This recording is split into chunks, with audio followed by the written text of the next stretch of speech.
Alright. I'm gonna check out my guy, Pondeblocktv, and I'm gonna chat with him, man. Gonna pull up on him and see what he's all about, you know. Pondeblocktv, my guy, man. Been following him for a little minute, and say, you know what? Let me just pull up on him and do an interview. He agreed, so let's see where this is gonna go. I'll sneak up on him around the corner. Hang tight. Pondeblocktv, right?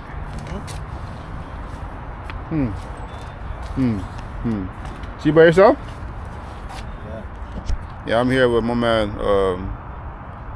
Should I reveal your real name, or that's not how it works? How does it work? Exactly. You see, I don't got a problem with that. Pondeblocktv. You seem like you hiding secrets, bro.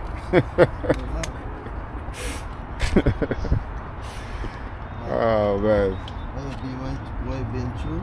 What you been through? I said what you been through. You know why?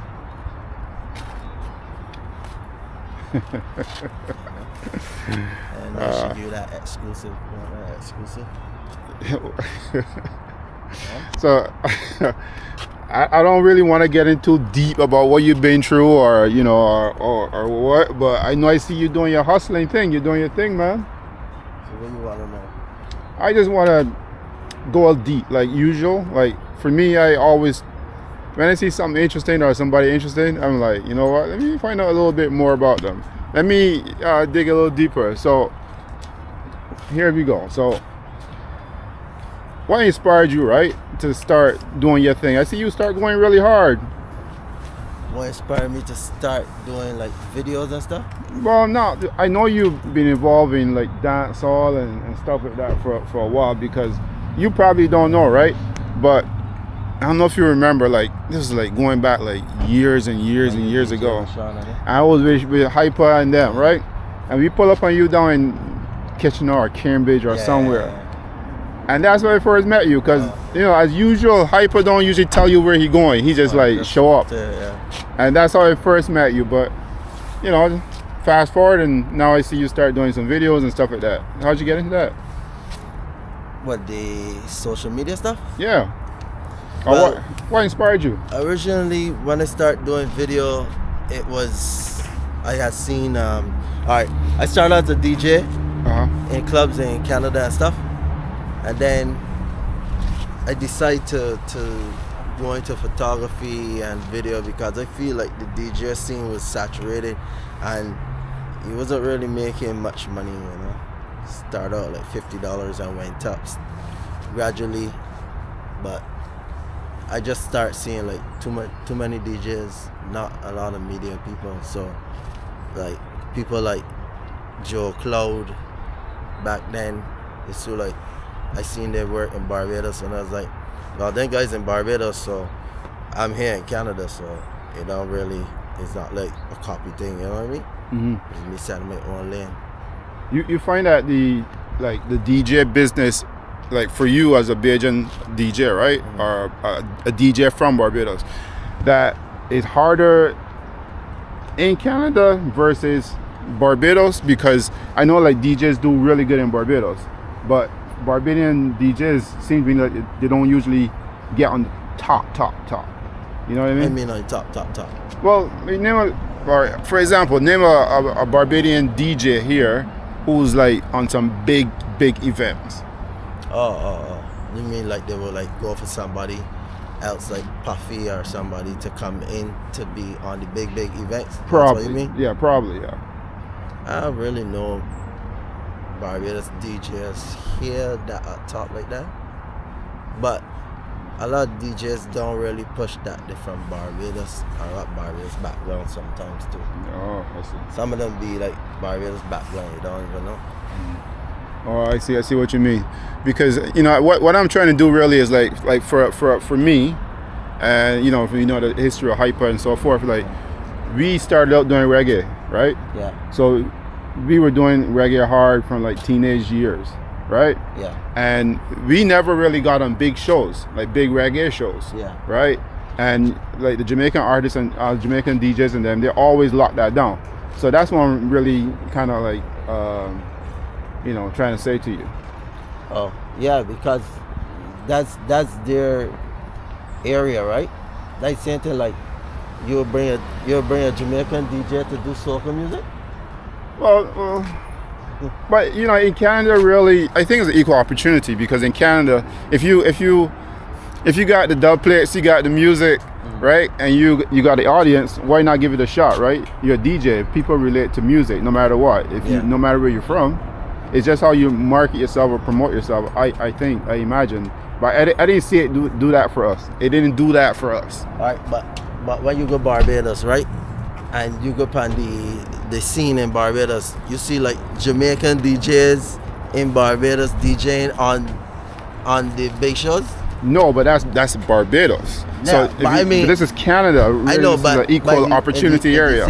It's the same thing. Like they got their own like section, and they do it for their own people. Oh, you mean like different community within Canada? Yeah, the people will get like first choice over you.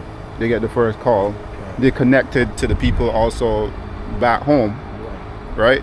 But I mean, I know, like for example, like in Brooklyn, they had Barbadian DJs who can still lock down reggae shows or reggae parties. But in Canada, I didn't really see that kick off like I thought it could happen. But it didn't happen for me. At least that's what I see. What do you think? I really paid too much attention to it, to be honest. Like, but skimming over from what I've seen, yeah, I think it's like, all right. For example, when I first come on the scene, it was in Brantford, and I thought that they was playing the older style music back then, to like how we charge at the party with like the old style, like pepper seed and stuff like that. So I figured at that time that I was bringing something to the table when they come in there. But after being in there and seeing men like Stone Love and things come through there, I was like, damn, these guys look real good, because these men was like flicking CDs. I was already on computer. These men was flicking CDs like they was going through on a computer, and that was real impressive to me. So I cannot say that I can rate the Jamaican DJs when it comes to that craft, but because there's a lot of them that can really handle the music, you know. No, well, I'm not saying they can't handle the music, because they definitely know that if you're a DJ, you can handle the music, right? You can do it, but you know, just how you get in. Well, you're a DJ, but I'm not a DJ. I was usually on the mic, you know, saying stuff, the mic man and stuff like that. Yeah. That was my job, really. So I didn't really know how to spin. My two brothers know how to do that, so that's not my thing. Yeah, but tell me a little bit more now about, like, I see you travel, you know, you made some trips to Barbados. You did, I think you went to St. Lucia too as well? Yeah, I went to St. Lucia. So I've been following, so you can tell I've been following, right? Yeah. Yeah, I went to St. Lucia for my birthday one year, last year, can't remember. I think last year, yeah. That was like me going back to basically my other half of my family is St. Lucian. So it was basically me going back to because I haven't been back for a long time. I actually haven't been back since I moved to Canada, and this year is 20 years that I've been here in Canada. So. Oh, 20 years. Yeah. Oh, okay. So let me see, 20 minus 70. How old are you now? Huh? How old? I'm just playing with you, right? 42, Well, yeah, I'm glad you can laugh about that.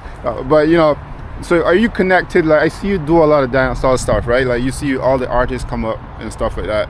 You tend to have a hands in. I think it was SK. I saw you did a little clip one on how you connected to these guys and what do you plan on doing?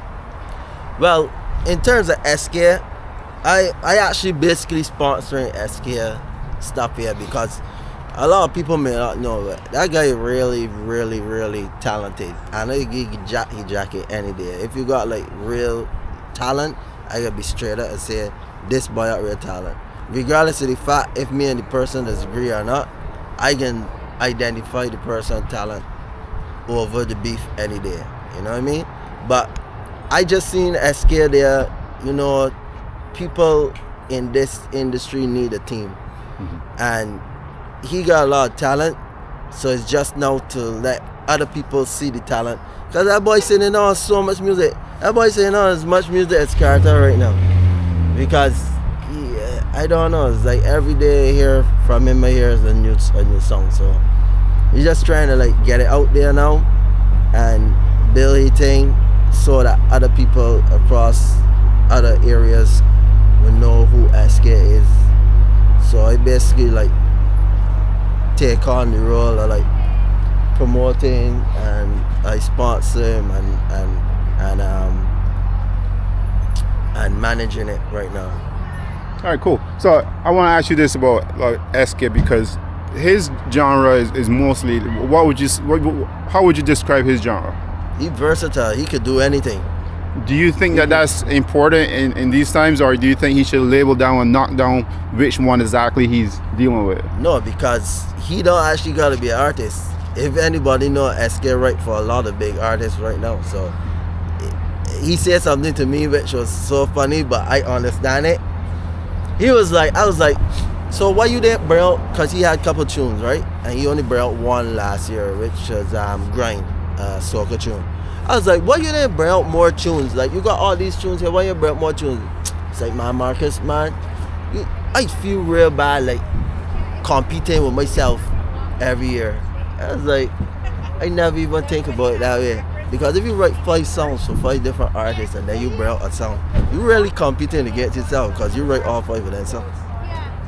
So that's big. Yeah. That's big, but because people don't know that. He's just pull it down and stuff, but people don't know that. So basically he goes as a ghostwriter. Yeah, somewhat. If you look at the credits, you can see his name on it, but it's not really ghostwriter. People say ghostwriter, but if people read the credits on songs, they will see who involved with the song. Cause my uncle write a lot of songs too. All right, so I want to ask this when it comes to writing music.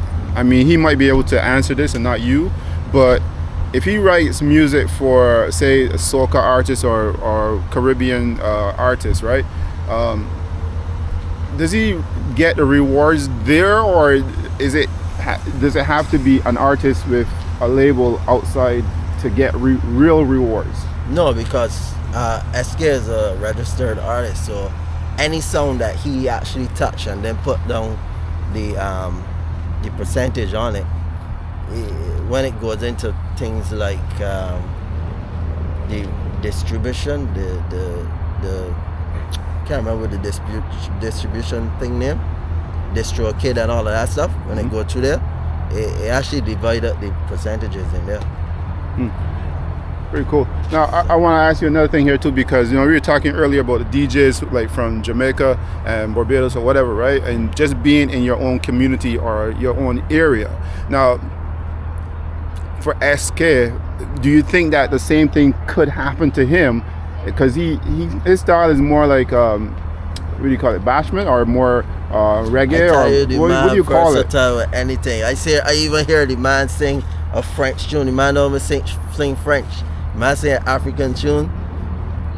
Like, he crazy with it. I even hear he do a rap track. So I can't even label he down to one thing.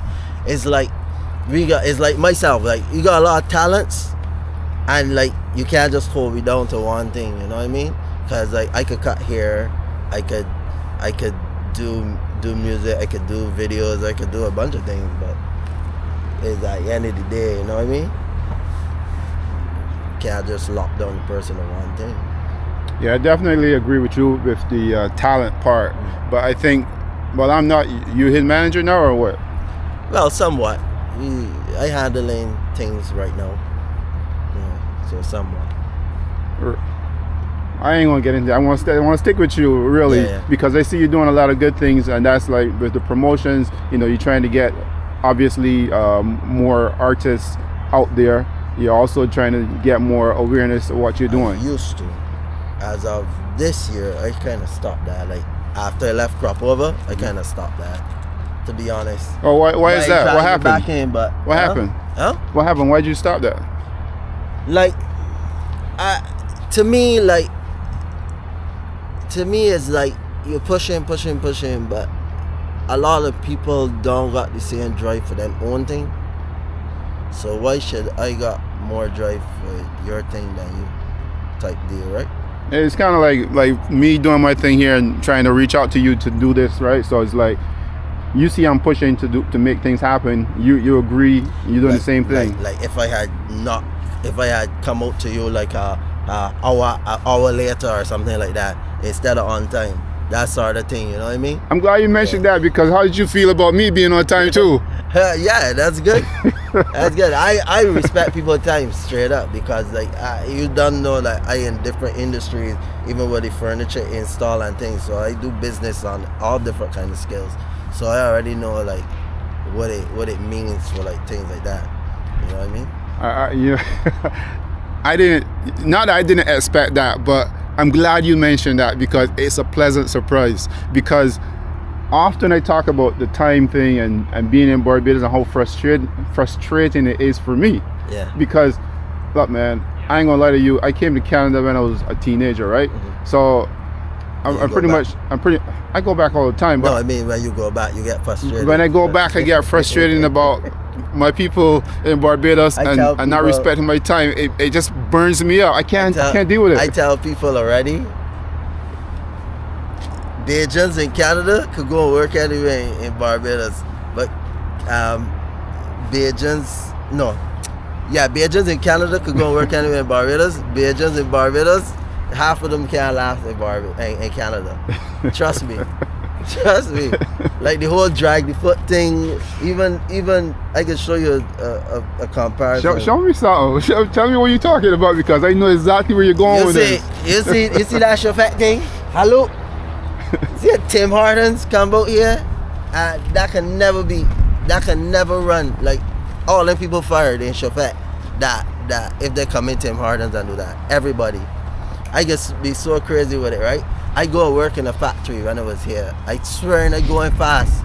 You know, people call me off and say that I ain't going fast enough. I was like, these people mad.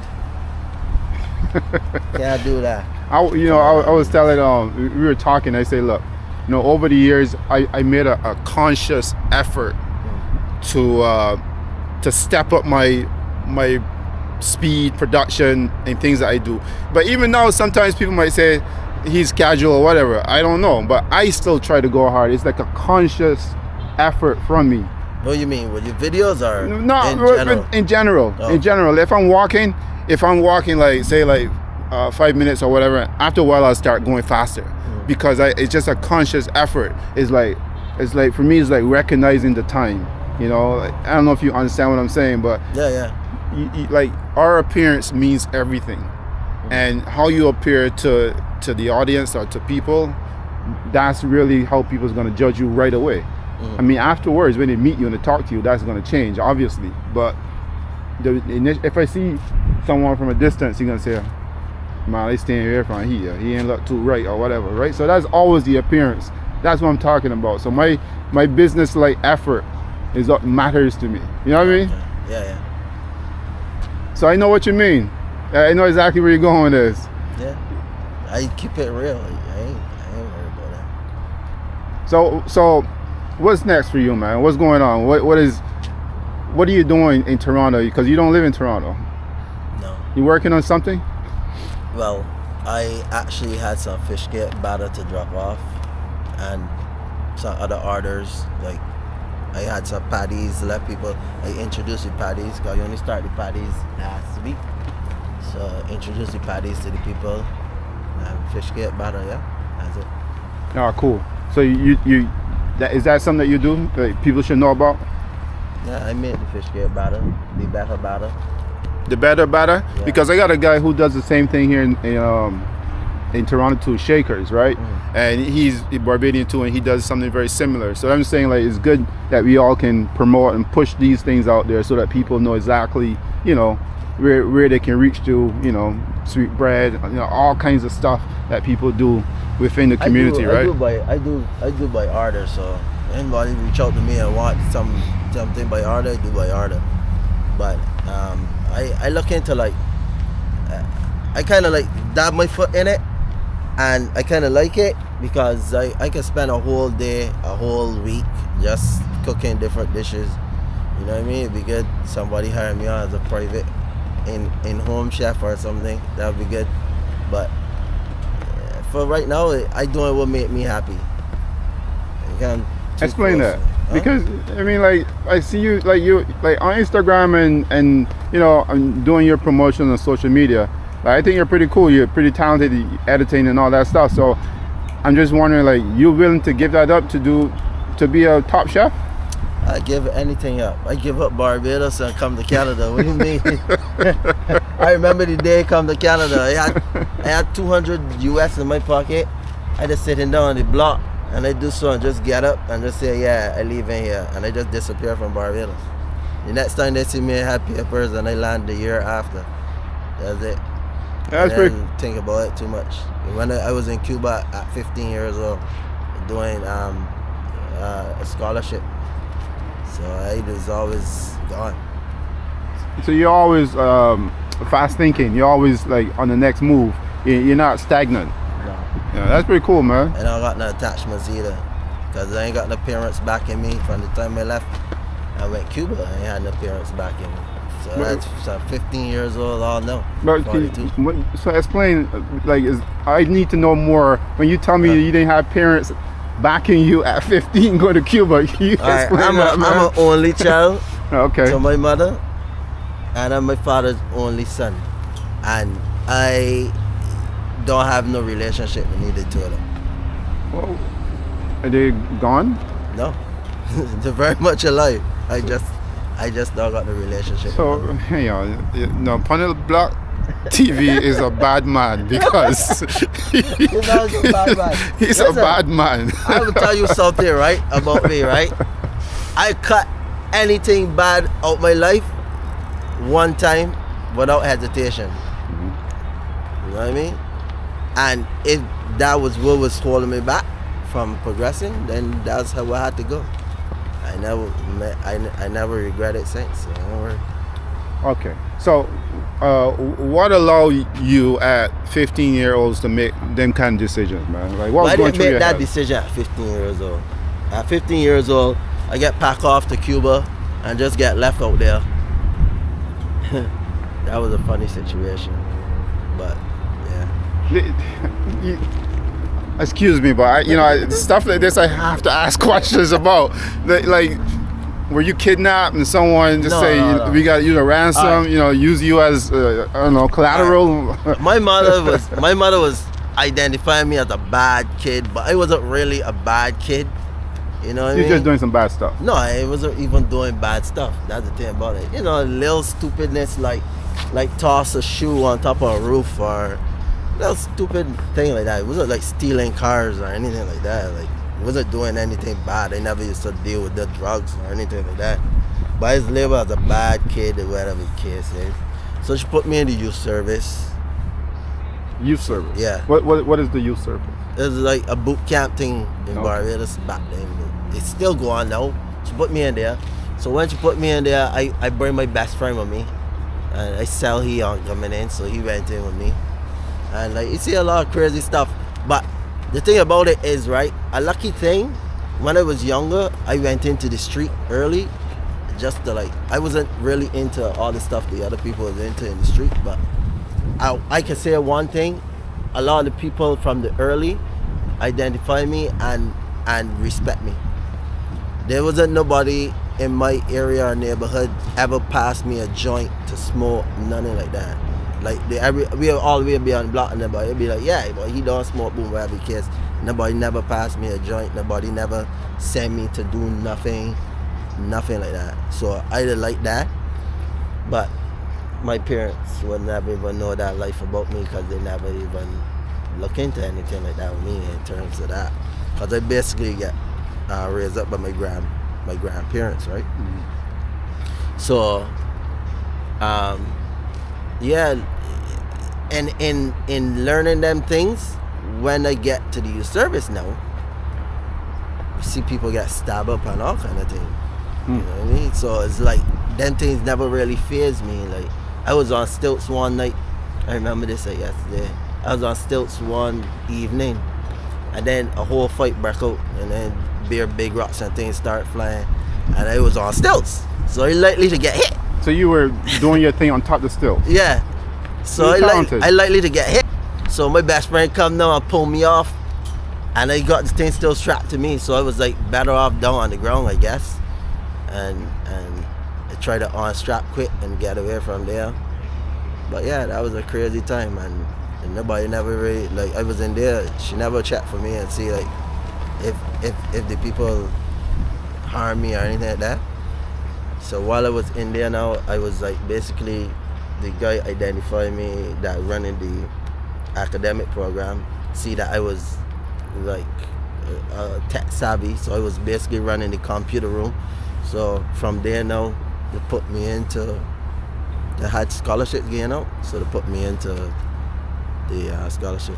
So I come from Garrison, get pulled out to Garrison by my mother because she wanted to put me in a private school because say I was fighting too much at Garrison. I had to beat a couple of them because really actually you can't come and size me up. You know what I mean? So I made my mark in like first, second farm. So she didn't like the fact that I get sent home, so she put me in a private school. I beat a couple of them too. And but then a private school is kind of like I guess elite people will be in a private school. Depends on what private school it is. The private school I went to is like a ghetto private school. It's like a couple of bad ones get sent there too. I don't even know how it happened, but yeah. So then after that, she put me in the youth service. So I never even really got to finish any of this schooling. So I went to youth service. And then from the youth service, I went to Cuba. So imagine it, I gone to Cuba and I never finished secondary school. And I in Cuba with people who got A-levels and stuff. Wow. So it was an experience. Well, so going to Cuba, how long did you go there for? I was only there for a year because like when I went into Cuba, I went for this in the Spanish year, and I get to Cuba, they tossed me in the classroom, subjects that I didn't even learn in school, and everything in Spanish.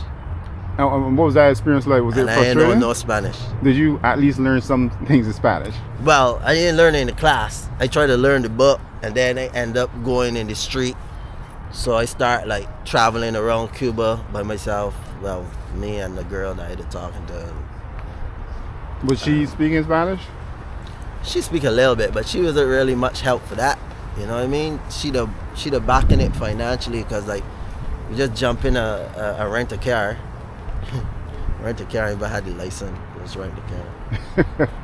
I tried to get the license in Cuba, but everything was in Spanish, so I didn't know what was going on. So I was like, whatever, run it.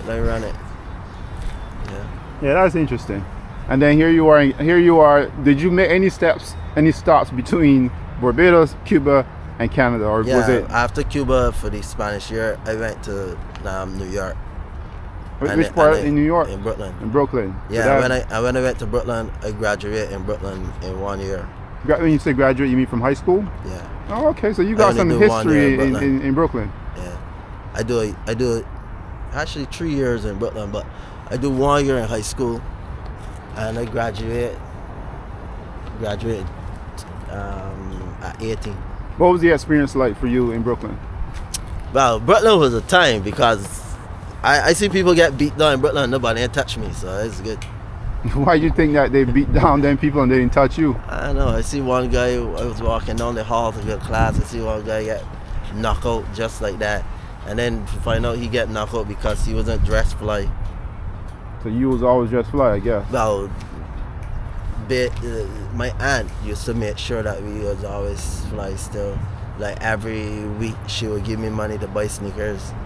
I didn't even, coming from Barbados, I ain't care nothing about none of that. So when she give me money to buy sneakers, sometimes I never buy sneakers.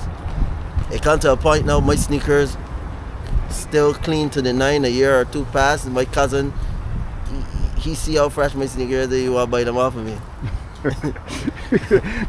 Yo, I'm in the same house getting the same money to buy sneakers. Yo, I'm laughing because I'm thinking about like what you're saying.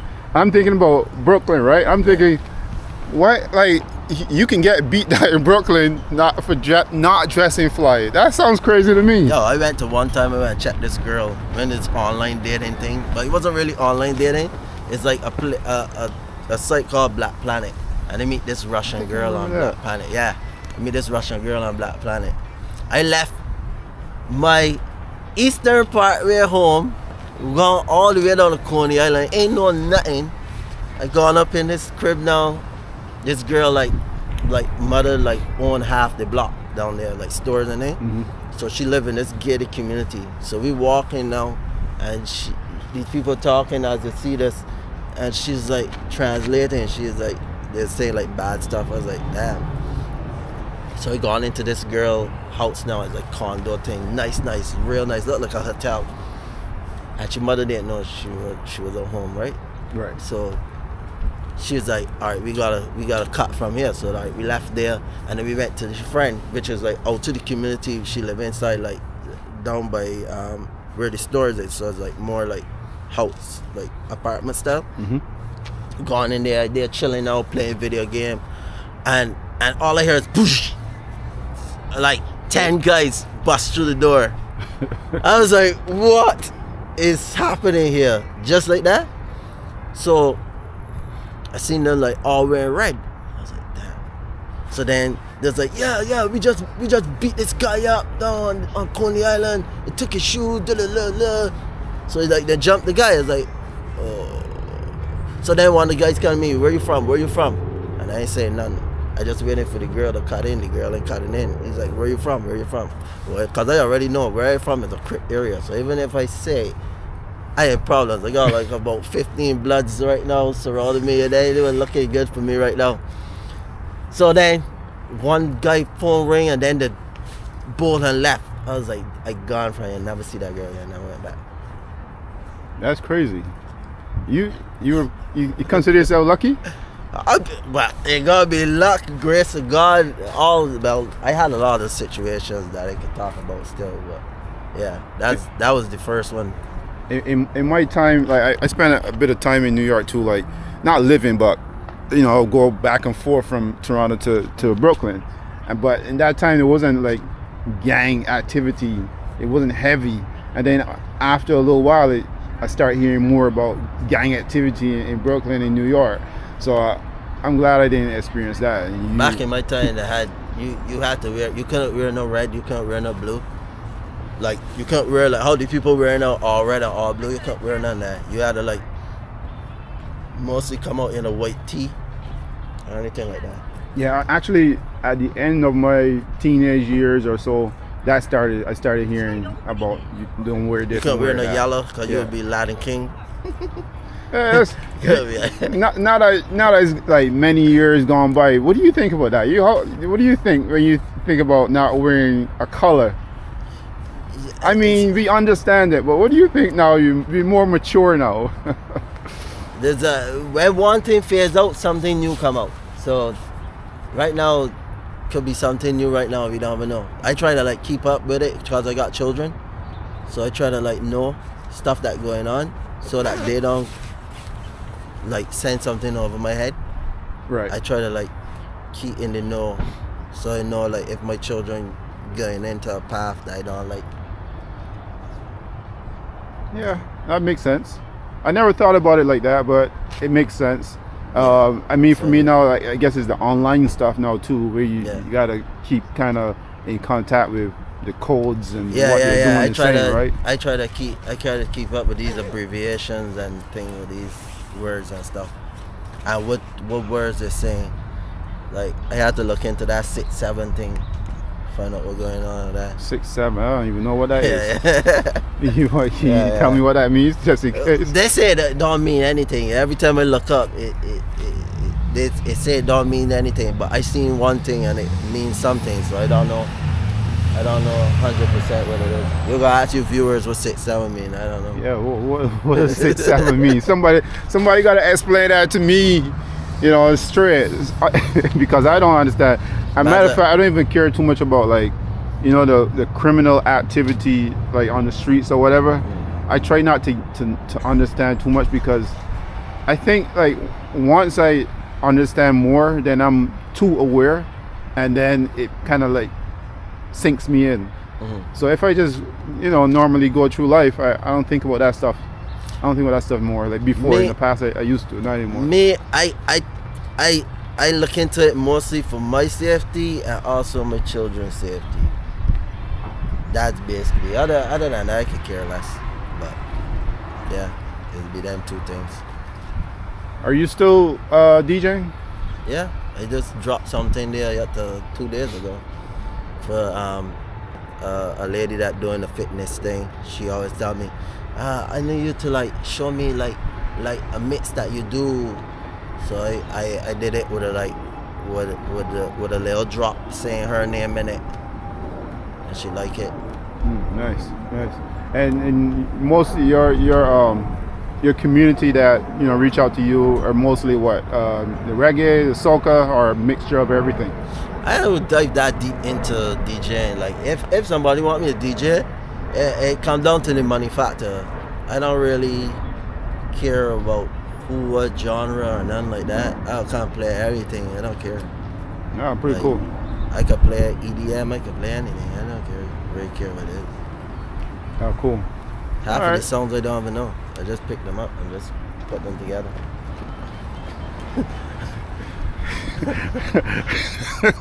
I got the time to study the music like that. I get a folder with a whole bunch of sounds. I search through them, just look at them, probably click on it once, hear the first 2 beats, and then say, yeah, I could run this here with something else. Do you think that you're adapting that mentality because of the times? The youth are not really diving too deep, so why should I dive deep? No, not really that. It's like, there's DJs who just DJ, and then there's me. Explain. All right, my DJ aspect worked for me for my editing aspect because of the flavor and the way how I mix my videos. I incorporate sometimes music with it, so that's where it comes with me. I got and our DJ who just DJing, they just gotta keep in trends with the music and keep folders like that. I see. I understand now. So they will more know the music than me. But yeah. Now, videos, stories, clips, all that stuff that you're doing now, right?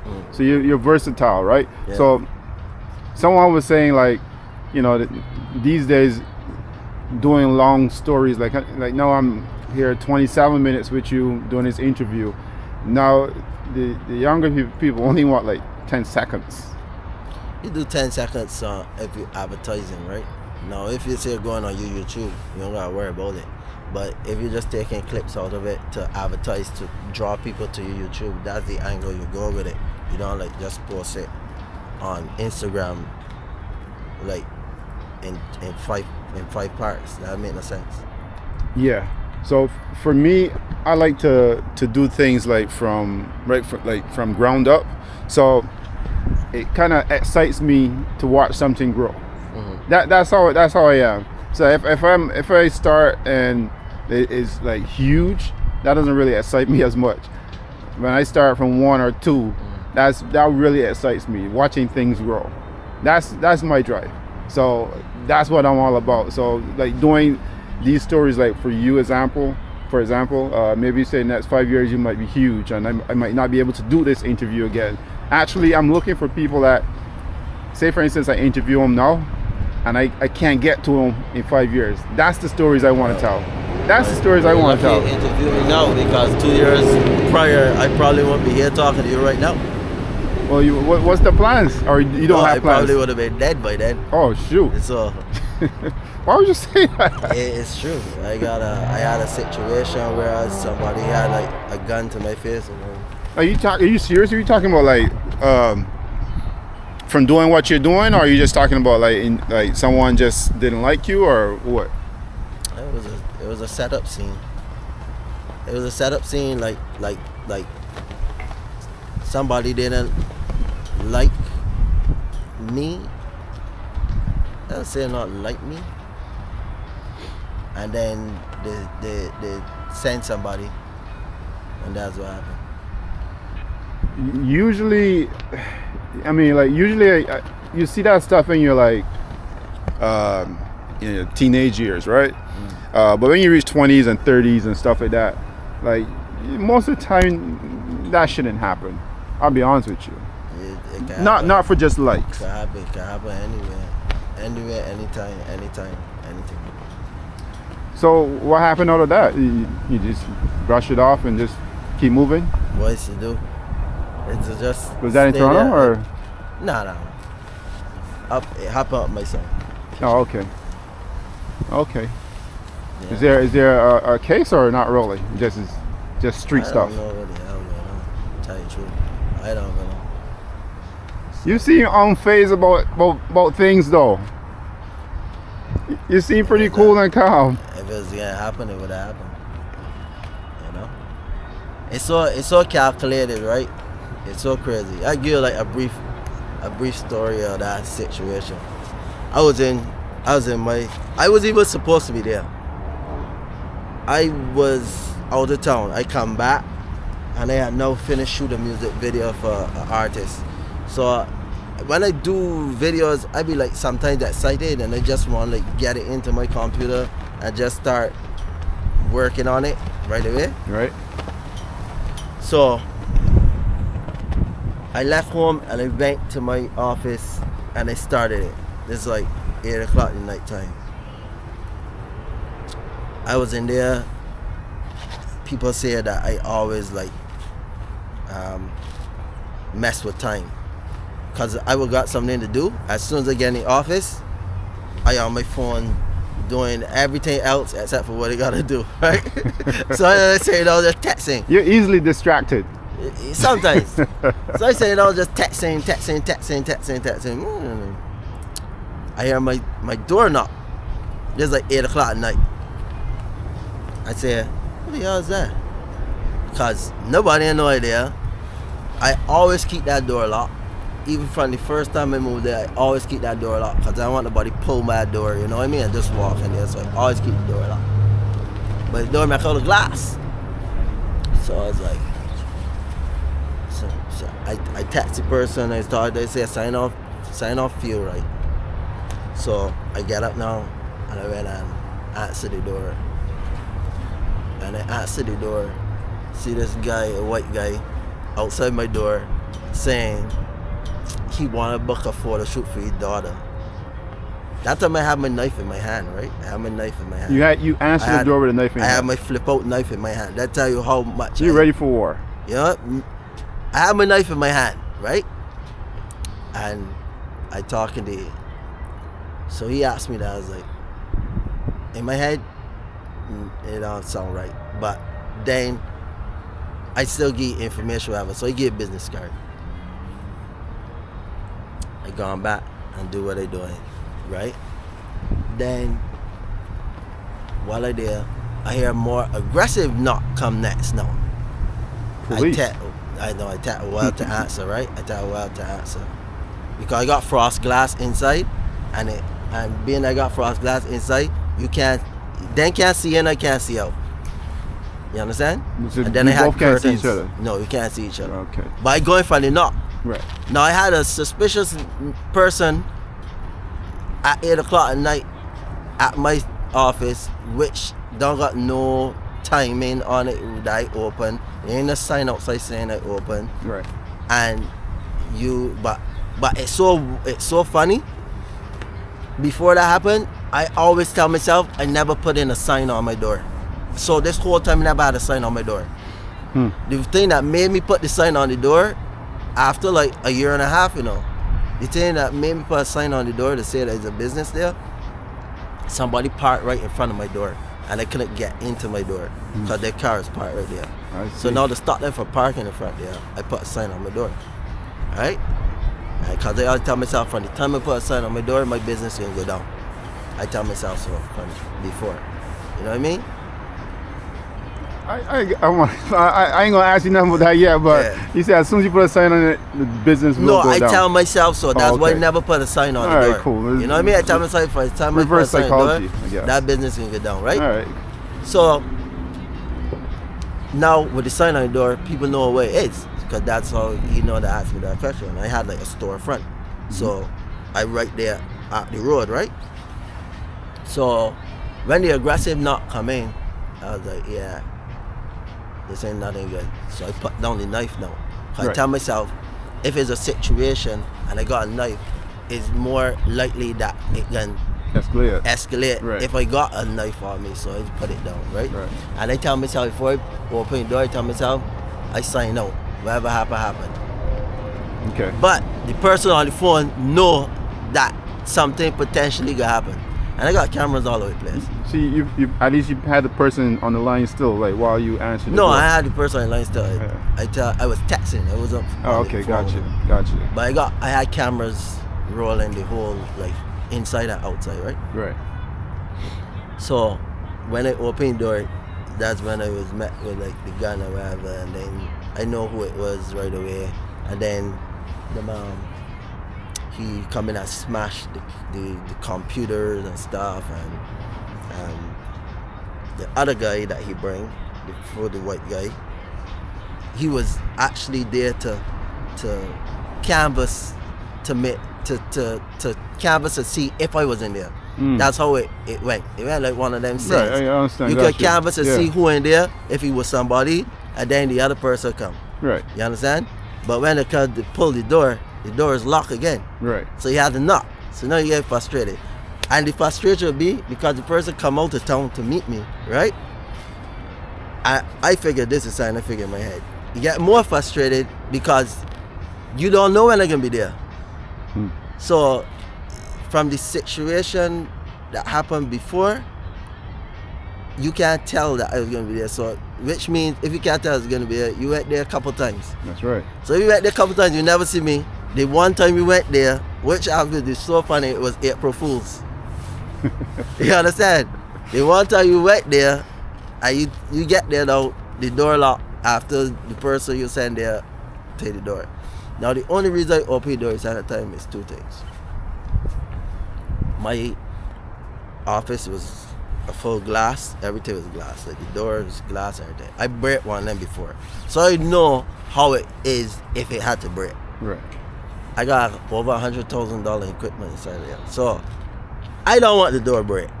Regardless of the fact, I don't want the door break. I didn't expecting that type of vibe, because really that vibe was over 12.50 US. Right. Okay. That whole vibe was over $12.50 US. Seriously. 100%. And obviously, it's someone that you knew. Obviously. Yeah. Did you know the person that busted in at that time, or not really? They masked up or what? I know the person. Oh, so they didn't have a mask on. Yeah, they had like something, a hoodie and stuff, but you knew. I knew who it was. Okay. Like they wanted me to know who it was. Gotcha. You know what I mean? So they pretty much came to bad you up and lay down the law and shit. But like you that. know how them things go. I know. You can't get back your money. No. Had it went down a vibe now, whereas they damage my stuff and steal my stuff, then I probably wouldn't even have bothered with it. You understand?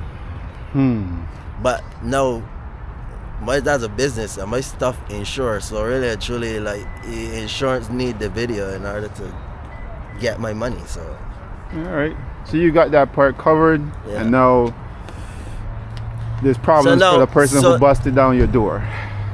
That's them one issue, because if you're gonna go on that sort of vibe for escalate that high over $12.50. That's like that whole situation. You know what that whole situation tell me? That was it. Because really and truly, a lot of things could happen out there. A lot of things can happen out there. A lot.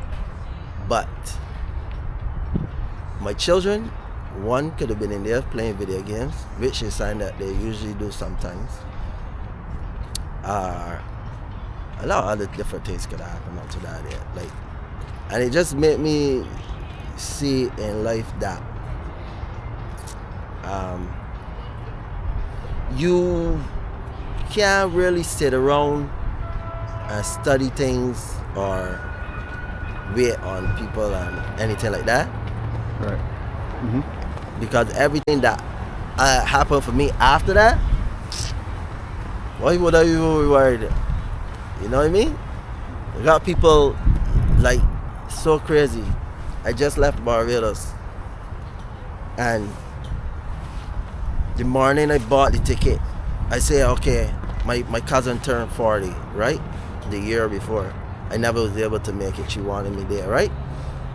So I had nothing to do today. I sit down and I was like, think about it. So I call her. I just call her, see how she doing. She's like, oh, cuz I thought you was coming in for calling me to tell me that you here and you could be doing my birthday for me. You taking these nice pictures for my birthday. I sit down and I think about it. And I was like, you know what? In fact, she tell me so twice, I go in. So I went and I booked the ticket. As soon as I hit book on the ticket to go to Barbados, not more than 20 minutes after, my uncle called me. And my uncle told me that my cousin, my other cousin passed away. Wow. You know what I mean? And she didn't even make it to 30 years old. Wow, man. Sorry to hear, man. Yeah. What happened? So, What happened? You just sick? She wasn't sick, no. I think something just happened, then, and then she just passed away. I didn't know the full story on that. Sorry for your loss. Yeah. Yeah. But I mean, like, and then I come back, and a girl I used to work with and talk to, she got murdered in Cambridge. Yo, that's crazy. Yeah, she they found her body in the street or something like that. It's got somebody sent me the How long ago was this? Who? How long ago was this? My cousin and thing. Yeah, the murder in the street. This September last month. Man, holy. Yeah. Yeesh. No wonder you're so somber. You know, you just kind of like mellow. In a sense, like people work hard. Like, that's why I tell myself, you see all that factory stuff, I think people work hard every day, just the dead. Just another statistic. Well, I rather live doing something that make me happy than to work hard and then build all of this thing and just dead. So you enjoying yourself right now? You having a good time? Like, you actually... Anything I do from me on out gonna be something that make me happy. So if cooking food make me happy, that's what I do to make me happy. Right now, I don't even wait on days or anything to drop videos. I just drop in. I would drop 4 or 5 videos in one day. I don't even care. Like, numbers didn't mean nothing to me.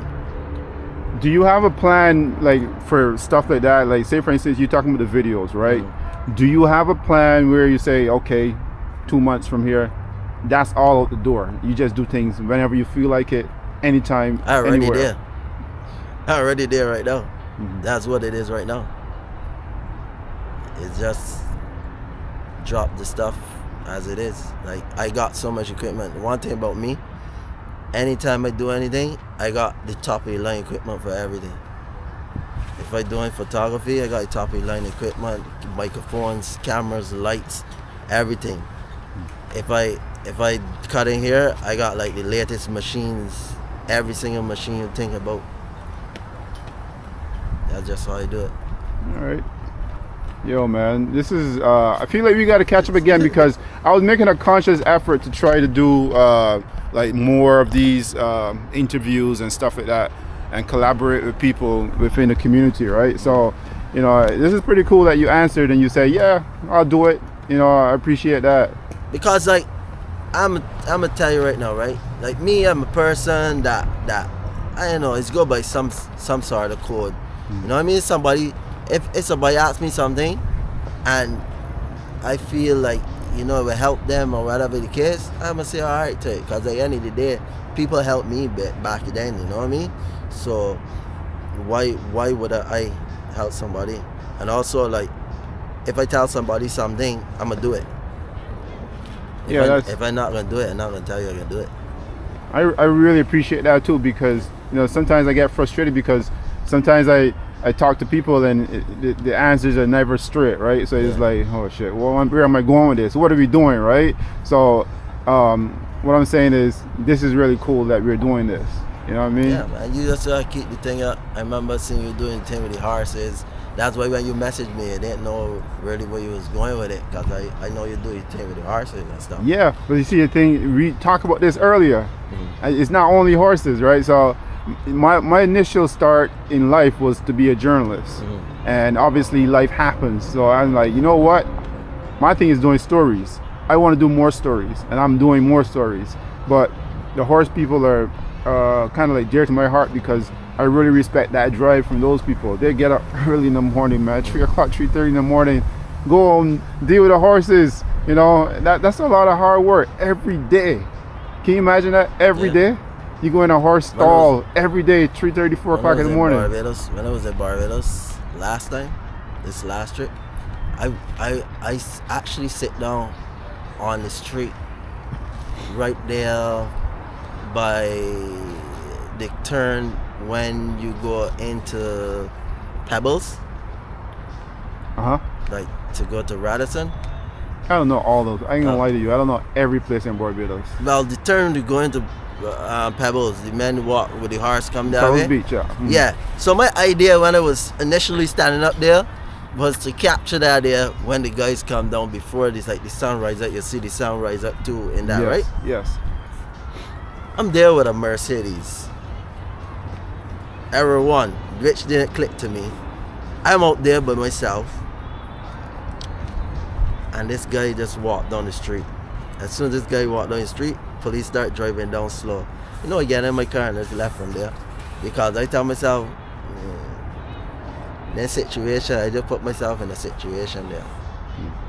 Well, I wonder if we can talk more about that. We can talk more about that. Do you find that I was having this thing going through my head, I guess, and I was you know, watching some videos and stuff like that. Do you find that it's easier to do what you're doing by yourself, like for you, the kind of drive that you have versus with somebody else? The potential and direction I have for my thing specifically, the way how I got it in my mind, is easier if somebody is with me. You see all this thing that these streamers doing? I already had that idea long before them, you know. It's just that I don't got somebody that can be able to like go with me and think, but I had that idea a long time ago. Yeah, that's the one thing that I'm finding out though. Camera thing. Yeah, I'm finding like I remember when I first started. This is so crazy. It sounds kind of like unbelievable too, but I started doing some interviews with some bad equipment, and this is like going back to probably like 2007, around that time. I didn't know what I was doing. I was just fascinated with it, but nothing happened. I never pushed further or anything like that. And now, fast forward, you start seeing these things happen. But the one thing that I'm finding out is that creative people have very similar thoughts. They don't always do it together or whatever, but they have very similar thoughts. Because some of the things that I think of, I'm like, man, you know, see somebody else doing the same thing. I got something else that I'm about to launch just now. So I see it just now. All right, cool. I'm gonna wait and do part 2 of that. I'm gonna wait you bring it out. I'll follow you, see what you up to, and maybe we can come back and revisit this whole thing and we talk more. I got something to launch just now that nobody else ain't doing right now. I can push it out right now and be first by to do it. You gonna give a sneak preview, or not really? You're not gonna share that, right? You had to like catch me like when I already like got everything set up and actually in motion or it. But yeah. All right, That's cool. what I'm doing, man. Listen, man, thanks for doing this, man. Yeah. This is Thanks real. for This is real having cool. me on your show. Yeah, this is real cool, man. We should do this again another time. Yeah, whenever you're ready. All right, Idea. cool. Maybe at one of your dances or one of your shoots or something, I'll pop up and see what SK or one of those people. Yeah, you could come through on one of them. Like we got other people that are actually reaching out, want to get on it. You know. I actually add another piece of equipment that can be beneficial towards it, so we can roll that out and see how that one will. Cause I see nobody putting a DJ set in the back of a trunk. Nah. And run it live from there. Yeah, that was pretty cool actually. That was pretty cool. All right, tell people how they can reach you. Huh? Tell people how they can reach you. Pondeblocktv at Instagram, TikTok. Pondeblocktv. And I'll drop it in the links so people can check it out. Yo, respect, man, every time. All right, one. Keep doing what you're doing. All right, man, I'll try to. Yeah. Yo, that was real cool.